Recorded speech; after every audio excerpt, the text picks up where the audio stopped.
Hi everybody, thank you for stopping by. So today I kind of wanted to do something a little bit different. It's kind of something I wanted to start regularly for people who are interested.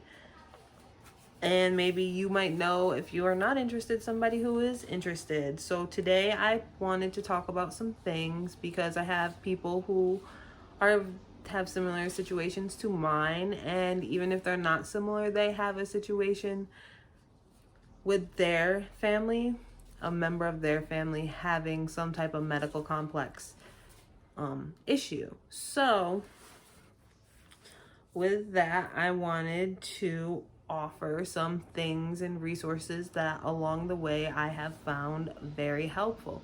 And one of those resources is our palliative care team that we were set up with.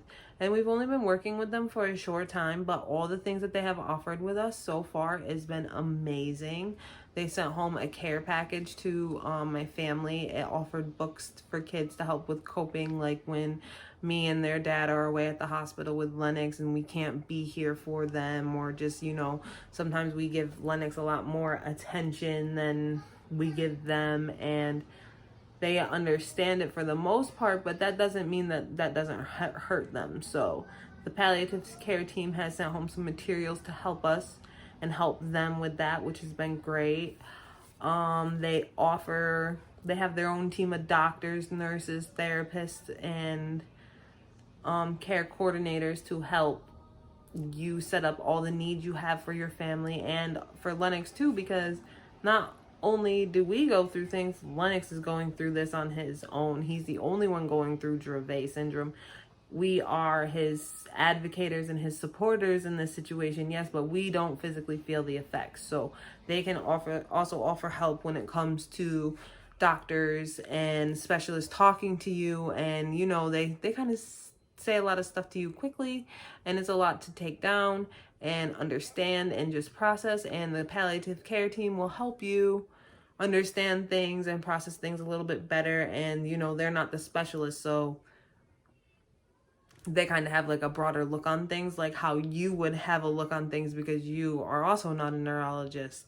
For the most part, I would say none of us are neurologists. Well, I'm not a neurologist in my situation, dealing with other neurologists. So I would say for the most part, if you're going to a specialist, it's because you are not a specialist in that. So you need the help. So that is why you go there.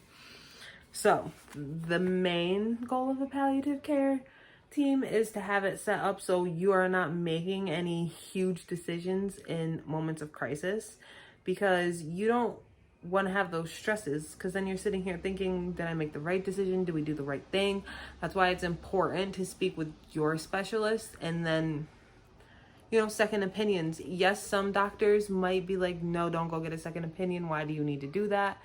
Go get the second opinion. And an easy way to get a second opinion is your palliative care team.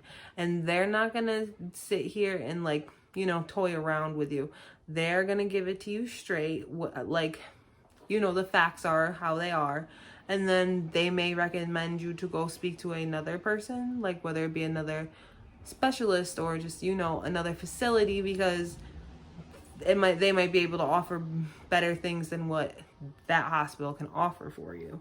So it's nice to have people who always have your best interest at heart, and that's really what they offer us.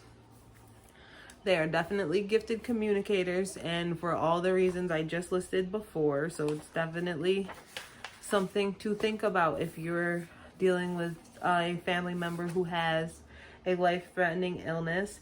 Palliative care team would be something that you may want to reach out for.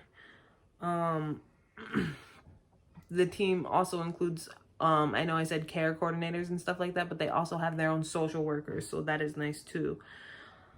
They are people who look at the big picture of the illness and the daily life that goes along with it. So they do not only understand the hospital front, they also understand the at-home life too, which is very nice, because they get to learn about you and your family and your child's needs, and not just one child, all of your children. They advocate for you and all of your needs. They are not the ones that are going to sit here and tell you these are your treatment options. They're going to tell you how to come up to the best treatment option. They help me feel less overwhelmed a lot of the times.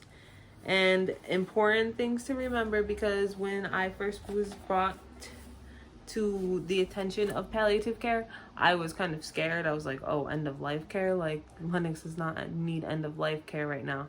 But then it was kind of broken down to me that it's just kind of making it so you're always comfortable, whether it be at home or in the hospital. You have a team that's there to support you, so that is great. But the only way that a palliative care team can be successful and be successful with you and your family is if you are open and honest about everything with them.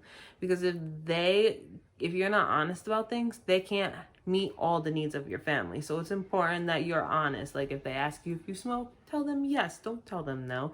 They're not going to sit here and hold it against you and all this other stuff. They might be like, well, we should look into ways to quit or whatever, and want to help you because they want to help your life and make you healthier.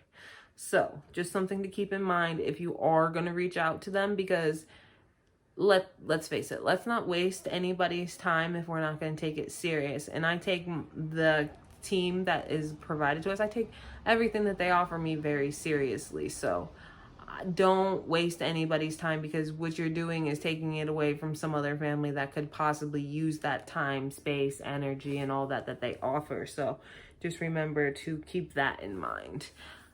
And I think that's about it for all I have. I'll put a description in the bottom. I'll put all the information, more information and links on palliative care, where you can maybe find a local palliative care team for yourself. If you are interested in palliative care, reach out to your local hospital, because a lot of them do have these teams. And if you don't ask about them, they're kind of not going to be brought up to you unless you get lucky. Like in my situation, I was very lucky to have the PICU doctor just be like, I hope you don't mind, I told my friend that works on the palliative care team about your story. So not everybody is guaranteed that, and I'm so grateful that she did that. And because I had no idea what the palliative care team was, I had no idea that they even existed. So that is why I made this video, to put it out there that these people do exist. They are out there, and they may be at a local hospital near you. So if you are interested in being in like this type of program, I recommend reaching out to your local hospital, whether it be your children's hospital or just your local hospital. See if they have a team. If not, then I would go online and see like if there's any palliative care teams in your county or just your area in general. I will also put a link in the bottom of that about how you can look for a palliative care team.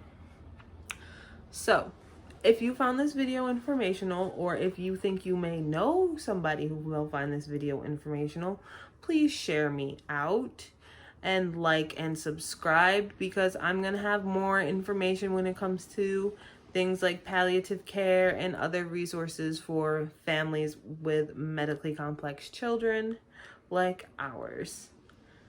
Thanks for stopping by. We will catch you in the next video.